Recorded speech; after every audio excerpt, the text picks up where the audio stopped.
Creating this curved fluted wall is so much fun to create, especially with the new array modifier, and really easy. Let me show you how to do it.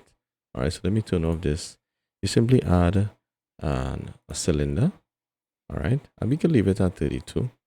You know what, we could turn it on to like 20 because we're going to subdivide it. And tab into edit mode, and let's press S because we want to scale it, but we don't want to scale it on the Z axis. So S and Shift C. All right, great, somewhere there, and just move it up.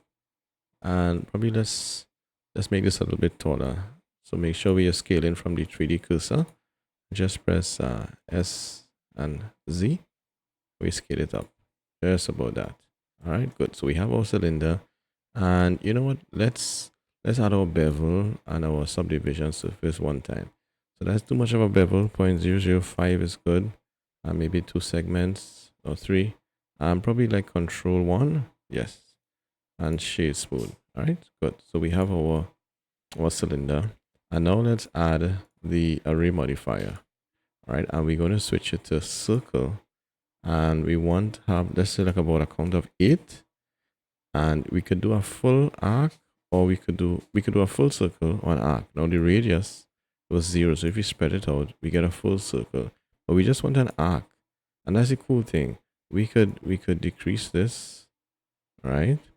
And matter of fact, let me press 7 for top view and just rotate it so we could see it. All right, we could adjust our angle depending on the kind of angle that we want. We could put it at 90 degrees, and of course we'll have to space it out a bit more. All right, however we want it, but 180 was fine. What I had it before at a count of 8, and just reduce the radius. All right, so it's not intersecting too much, right?